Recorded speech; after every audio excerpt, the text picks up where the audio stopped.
ನೋಡಿ, ಸಚಿವ ಶಿವರಾಜ್ ತಂಗಡಗಿ ಅವರು ಪ್ರಚಾರದ ಸಂದರ್ಭದಲ್ಲಿ ನಾಲಿಗೆ ಹರಿಬಿಟ್ಟಿದ್ದಾರೆ. ಯುವಕರು ಮೋದಿ ಮೋದಿ ಅಂತ ಬಂದ್ರೆ ಅವ್ರ ಕಪಾಳಕ್ಕೆ ಹೊಡಿಬೇಕು ಅನ್ನೋ ಮೂಲಕ ವಿವಾದವನ್ನ ಮೈ ಮೇಲೆ ಎಳೆದುಕೊಂಡಿದ್ದಾರೆ.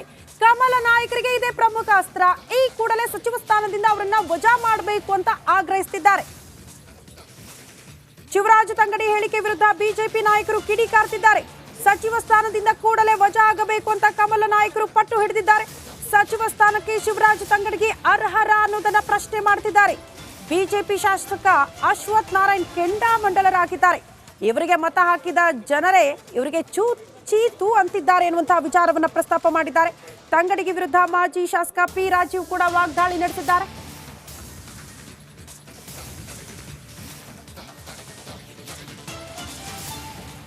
ಇಂಥ ದುರಾಂಕಾರದ ಮಾತು, ಇಂಥ ಮಾತುಗಳನ್ನು ಒಂದು ಜವಾಬ್ದಾರಿಯುತವಾದಂಥ ಸ್ಥಾನದಲ್ಲಿರೋ ಒಬ್ಬ ಸಚಿವ ಈ ರೀತಿ ಜನನ್ನ ಪ್ರಚೋದಿಸೋದು, ಈ ರೀತಿ ಕಾನೂನನ್ನು ಕೈಗೊಳ್ಳೋಕ್ಕೆ, ಕಾನೂನನ್ನ ಕೈಗೆತ್ಕೊಳ್ಳಿಕ್ಕೆ ಈ ರೀತಿ ಒಬ್ಬ ಸಚಿವನಾಗಿರುವಂಥ ಹೇಳಿಕೆ ಕೊಡ್ತಿರುವಂಥದ್ದು ದುರದೃಷ್ಟ, ನಿಜಕ್ಕೂ ಖಂಡನೀಯ.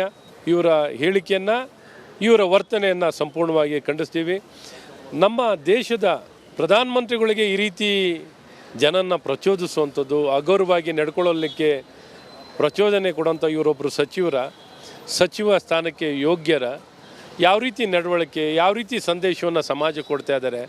ಎಲ್ಲ ಒಂದು ಕಡೆ ಕಾನೂನನ್ನ ಕೈಗೆ ತಗೊಳ್ಳಿ, ಏನನ್ನು ಬೇಕಾದ್ರೆ ಮಾಡಿ, ಕಪಾಳ ಮೋಕ್ಷ ಮಾಡಿ, ಈ ರೀತಿ ಹೇಳುವಂಥದ್ದು ಎಷ್ಟು ಮಟ್ಟಿಗೆ ಸರಿ ಇದೆ?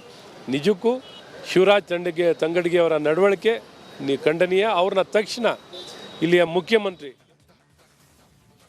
ನಾಲಿಗೆ ಅವರ ಸಂಸ್ಕೃತಿಯನ್ನು ತಿಳಿಸುತ್ತೆ.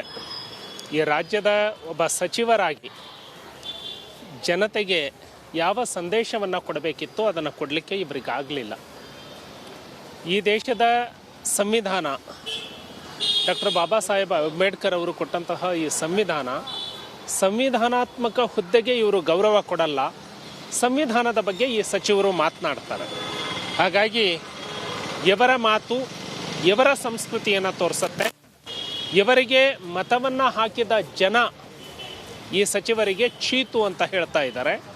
ನಮ್ಮ ಭಾರತದ ಎಕನಾಮಿಕ್ ಸ್ಟೇಟಸ್ಸು, ನಮ್ಮ ಲೈಫ್ ಸ್ಟೈಲು ಮತ್ತು ಇನ್ಫ್ರಾಸ್ಟ್ರಕ್ಚರ್ ನಿಮ್ಮ ಕಾಂಗ್ರೆಸ್ಸಿನ 65 ವರ್ಷದ ಆಡಳಿತದಲ್ಲಿ ಹೇಗೆ ಇತ್ತು, 10 ವರ್ಷದ ಆಡಳಿತದಲ್ಲಿ ಹೆಲ್ತ್, ಎಜುಕೇಷನ್